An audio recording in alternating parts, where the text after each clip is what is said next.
Hi, my name is Kerry Lang, and I'm a living donor kidney transplant recipient. I found my living kidney donor, Annie, through social media, specifically Facebook. My family and friends and my community were so helpful in sharing my story and my message about looking for a living donor.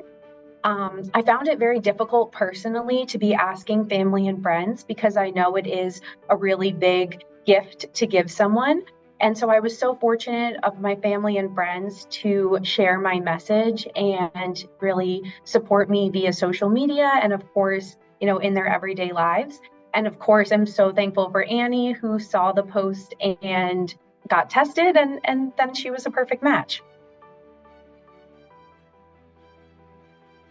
I definitely would recommend for other patients to first and foremost stay positive and have hope.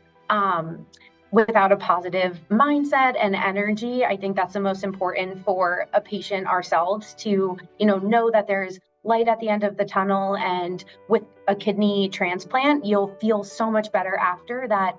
Looking ahead and maintaining that positive attitude is so important. And then from a strategy perspective, I think opening up as much as you can, I think that can look different for everybody.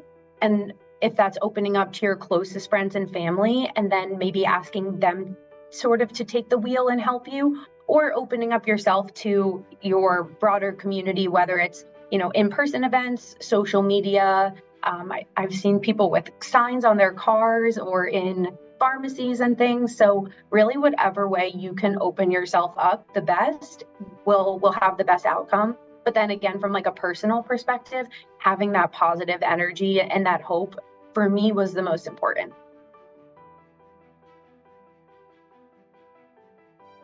I waited originally about 4 months for a transplant date when my donor Annie came forward.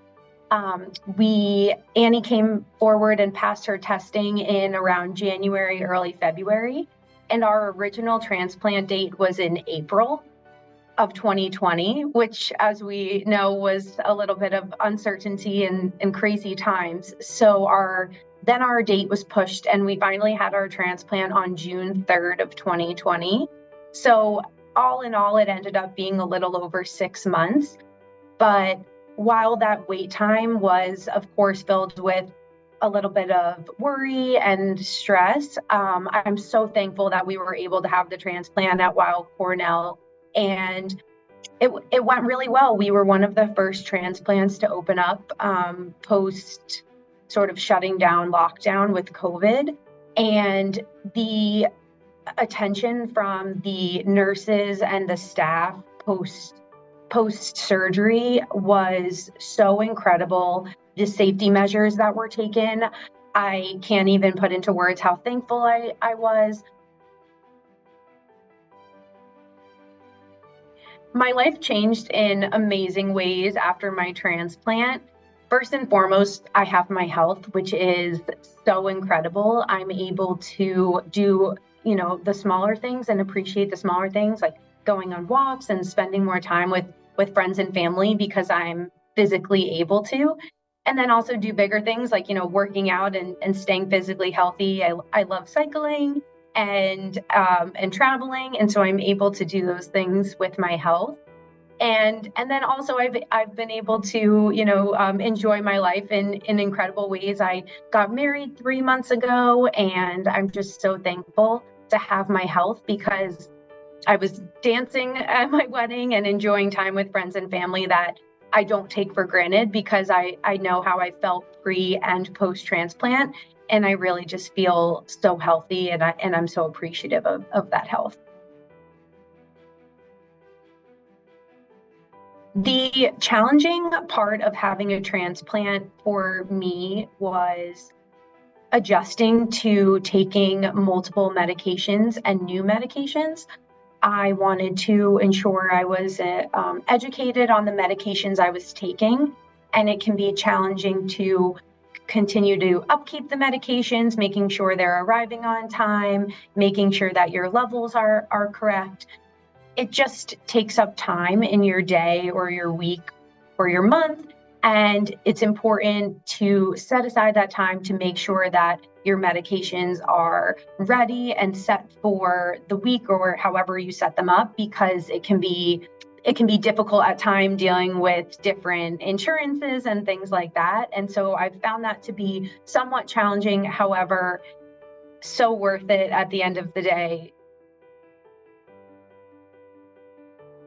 The most rewarding part of my transplant is, of course, my health and being able to live my life to the fullest, spending time with family and friends, and continuing to grow my family as I was able to get married post-transplant. And then also, I think the perspective that I was able to gain post-transplant. I received my living donor kidney transplant when I was 26 years old. And I have a new outlook on life, I think totally different than maybe some other 26-year-olds. So I'm able to, I think, just reflect a little bit more about how lucky I am to be able to live my life in such a healthy way.